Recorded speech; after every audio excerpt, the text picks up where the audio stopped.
Okay, here we are at Tripoint, and there goes an attack.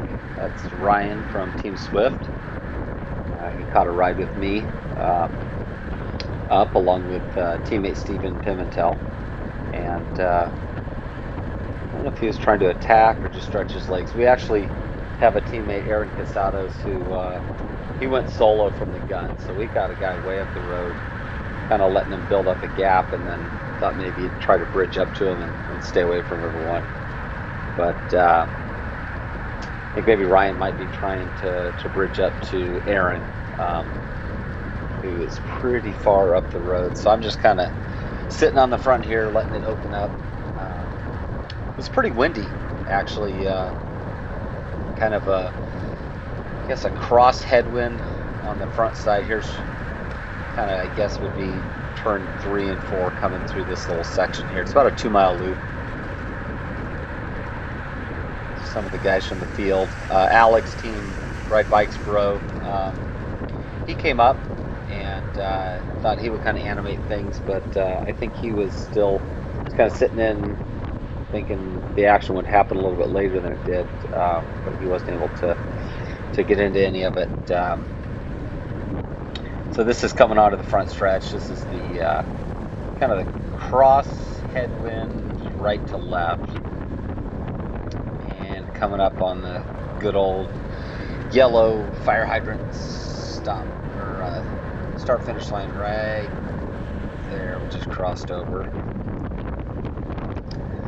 I think it's Mitch in front of me here. They're slowly bringing Ryan back, and I just kind of sit in his draft here in his pocket, let him pedal away. I think we bring him back right here. This section was a lot slower than the backside with the wind, man. I think it was 25 if you're putting down some serious power on the backside. I think I was cruising like 32 miles an hour.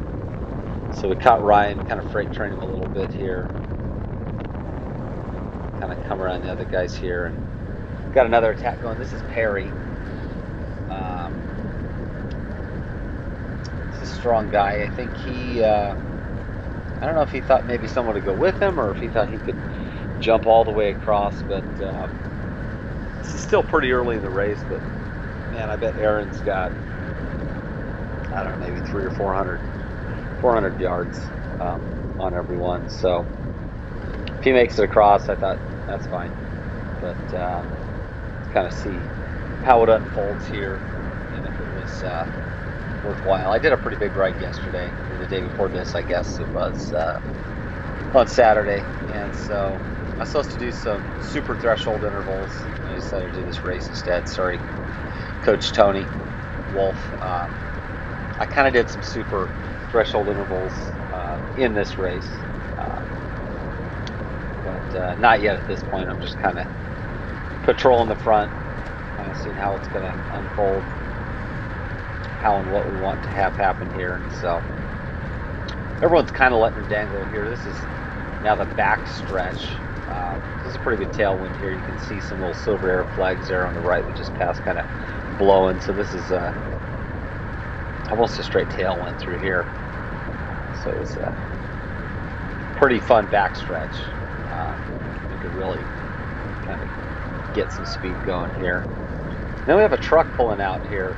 This is the Wayfair Furniture Distribution Center. My kids tell me that they do human trafficking inside of that furniture. I don't know that I believe them. They cited their news source as TikTok, so take that for what it's worth. Perry thinks he's going to jump on this truck. He's going to have to turn left at the light up here. And so we're kind of slowly, I guess, bringing him back. He's going to turn almost into the crosswind here. Comes up kind of left to right. A little S turn here. Spits you out back on the front straightaway.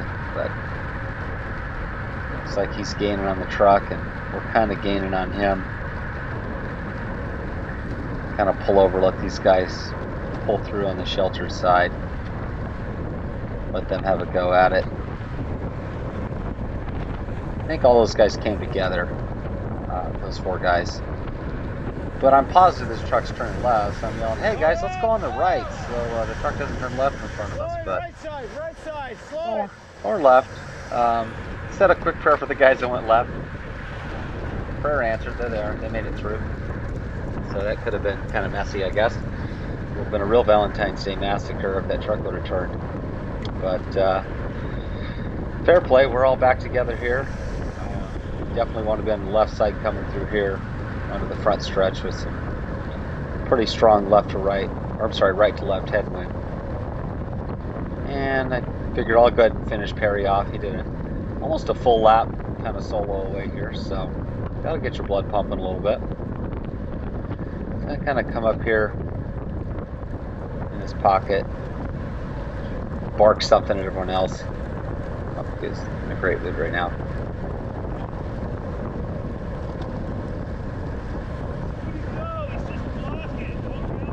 Go, he's just blocking, go around him.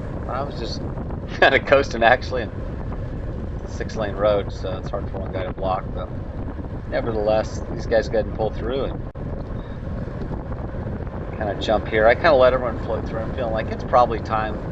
Aaron's going to start fading here if we leave him out there by himself too long. There's our teammate's Jeff, one of the Kings of the North there, the Bella Kings kid.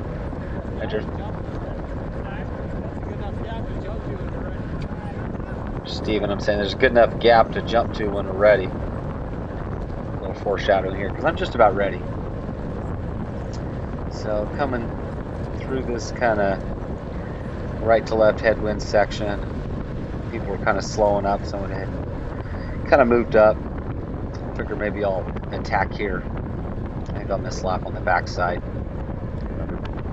Giving Steven the heads up, be ready. I figure if we get 3 away, it'll make for a pretty easy rest of the day. I think the time before I went away solo on the 2nd lap, and that was kind of a long, miserable experience. I stayed away, but got the fitness to show for it. So this is kind of nice because there's not a lot of traffic. There's no traffic up, so there's one security guard and a road truck, but you know where they're coming from if there are. So this would, I guess, be between turns 2 and 3, or 1 and 2, the backside. I think I'm getting ready to jump here. Alright, as it kind of does a little left-right bend for the right-hander.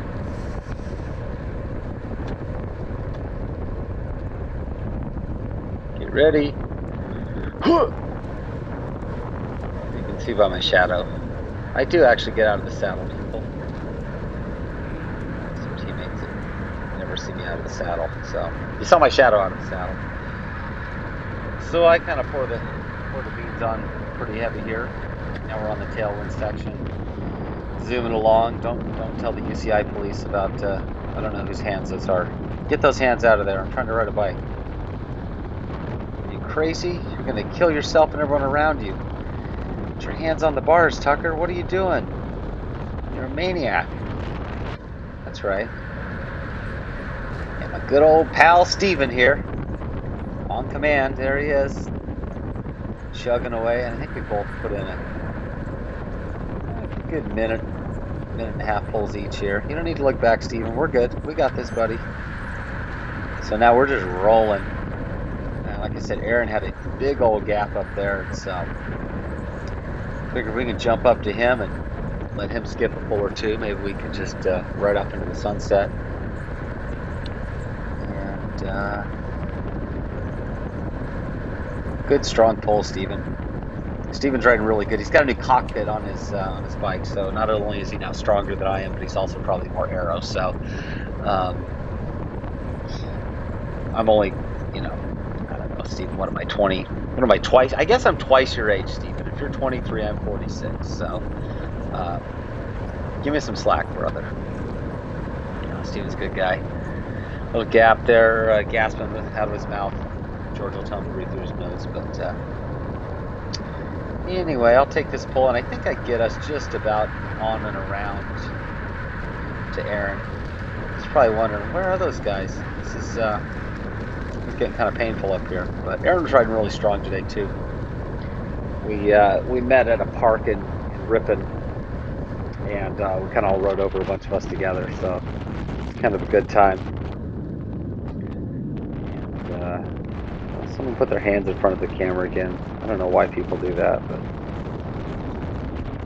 definitely changes the sound of the wind, eh? I think there was $50 to the winner here, so, and some crank nutrition for your hydration for your bottles. Always have some good prizes, cash-in prizes. Thank you, Steven. I was hoping you'd come through because that headwind really sucks. And as you can see, Aaron, get ready because the train's coming. You better get on it, buddy. Coming in hot for you. I think Steven pulls through. Hop on, dude, hop on. Come on. Here you go. Hop on, dude, hop on. I think I sat up to try to give him some shelter. I think we're going to let him... Let Aaron skip the pull. Yeah. Told Steven, let's let Aaron skip the pull. He's done well. And so now we're away, and we're opening it up now. This is early. I think they go 45 minutes plus 2 laps. Each lap's about 2 miles, so it's a 5-minute lap time, something like that. A little sub 5 minutes. So that was it, and I showed a couple more rotations here before I pulled the plug on the video. I don't think you guys want to see a 3-man breakaway for the next 35 minutes. I know it's fascinating, but just have to take my word for it. So there's Aaron. I think he might be called. I'm not sure about the red shoes. I've never asked him, but he definitely wears red shoes. Get him some white shoes or black, but he wears them well. I just like to give Aaron some grief.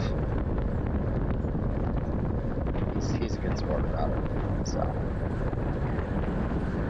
and I think, bless his heart, he comes through and takes a pull and gives a quick glance back. I don't know, you can't see quite all the way across. There's some vacant land, but the straightaways are pretty long.